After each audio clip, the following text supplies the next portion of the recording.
তো গাইস 3টে ডিম আমি সিদ্ধ করতে দিয়ে দিয়েছিলাম আর এখানে রসুন কাঁচা লঙ্কা পেঁয়াজ শুকনো লঙ্কা আলু ছুলে নিয়েছিলাম আর রসুন আর কাঁচা লঙ্কাটাকে থেঁচে নিব একটা উখলিতে। আর সে ডিম আমার সিদ্ধ হয়ে গেছিলো, তো ডিমটি আমি কি করেছিলাম ছুলে নিয়েছিলাম। আর আমি কড়াই গরম হয়ে গেছে আমার কড়াই, আমি কড়াইয়ে আমি তেল দিয়ে দেব। তেল দেওয়ার পরে আমি আলুটাকে ভেজে নেব। তো আমি চিকেন করে আলু কেটেছি আর আলুটাকে ভেজে তারপরে নুন হলুদ দিয়ে দেবো আর একটু হালকা লাল করব, বেশি ডিপলি করব না আমি।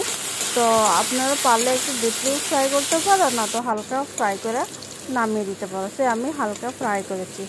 তো সেই কড়াইয়ে আমি কি করলাম, ডিমটাকে আমি দিয়ে দিলাম আর ডিম দেওয়ার পরে তারপরে ভালোভাবে ভেজে নিব। আর ওপর থেকে নুন আর হলুদ দিয়ে দেবো টেস্টের জন্যে। আর এটাকে হালকা না একটু ডিপলি ভাজবো, এত ডিপলি ভাজবো না, আপনাদের বুঝতেই পারবে। একটু লাল করে নেব ডিমটাকে। আপনারা ভাবছে কি 3টে ডিম আসলো, দু টুকরো 4 টুকরো ডিম, আর একটা ডিম কোথায় গেছে গাইস? আপনাদেরকে বলছি একটা ডিম আমি সাইডে দিয়ে রেখে দিয়েছিলাম, কেন কি আমার সিদ্ধ খেতে ইচ্ছা করছিল, তাই জন্য ডিমটাকে রেখে দিয়েছি। তো আমার সে ডিম ভাজা হয়ে গেল। তো আমি ডিম ভাজাটাকে আমি একটা প্লেটে নামিয়ে দিচ্ছি। তো তারপরে সেই কড়াইয়ে আমি কি করলাম, শুকনো লঙ্কা দিয়ে দিলাম, তারপর সামান্য তেল দিয়ে দিলাম, তারপরে তেজপাতা দিব। এখানে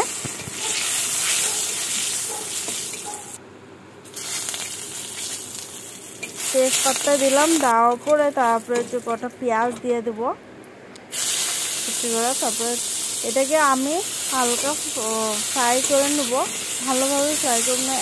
পেঁয়াজ অনেকটা লোকজন আছে পেঁয়াজটাকে পুড়িয়ে দেয়, বাট এমন পুড়াবো না, হালকা লাল করে দেবো আমি। আর সেই উখলিতে আমার রসুন আর কাঁচা লঙ্কা পেস্ট আসলো, সেই পেস্টটা আমি দিয়ে দেবো এখানে। আর এখানে আমি হলুদ আর নুন দিয়ে দেবো গাইস টেস্টের জন্যে। আর এটাকে আমি তো কোনো মশলা দিচ্ছি না, তাই জন্য আমার হালকা পাতলা খাওয়ার ইচ্ছা আছে, তো রসুন আর কাঁচা লঙ্কা বাটা দিয়েছি, আর কিছু দিব না এইটার ভিতরে। তো আমার সে ফ্রাই হয়ে যাচ্ছে, ভাজা হয়ে যাচ্ছে, অলমোস্ট তেল ছুটিয়ে দিচ্ছে এখানে।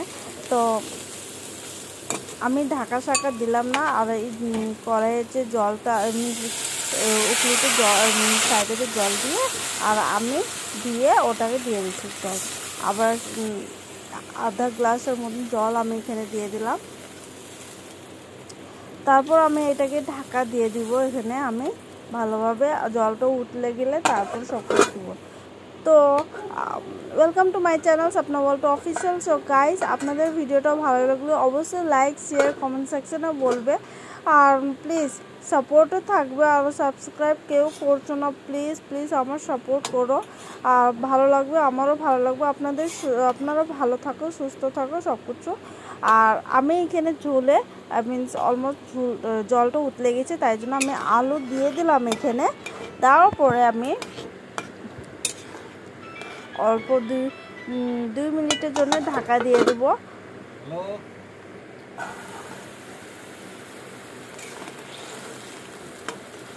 আমার হয়ে গেছে, অলমোস্ট ডান হয়ে যাচ্ছে। আর আমি কিছু সময় 30 সেকেন্ডের জন্য আমি ডিম দেওয়ার পরে 30 সেকেন্ডের জন্য আমি একটু জাল লাগাবো। আর সামান্য গোলমরিচের পাউডার দিব, কেন কি গোলমরিচের পাউডার বাবা খুবই পছন্দ করে, তাই জন্য গোলমরিচের পাউডার দিচ্ছি। আর সামান্য 30 সেকেন্ড আমার অলমোস্ট ডান হয়ে যাচ্ছে। আর এটাকে আমি নামিয়ে দেবো, পরে চুলো থেকে নামিয়ে দিচ্ছি এখন।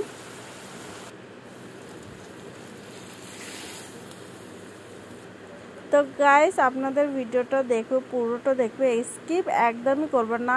আর যে ডিমের তরকারিটা হয়েছিল অসম, ওয়াও খেতে অনেকটা টেস্ট হয়েছিল, এত ভালো লেগেছিল না খেয়ে, আর কি বলবো, সিম্পল খাওয়ার অনেকটা টেস্ট হয়েছিল। আপনাদের ভালো লাগলে অবশ্যই লাইক শেয়ার কমেন্ট সেকশনে বলবেন। আর গাইস আপনারা ভালো থাকবে, সুস্থ থাকবে, স্টে হোম, আর বেমার থেকে অনেকটা দূরে থাকবে। Bye bye, love you all, take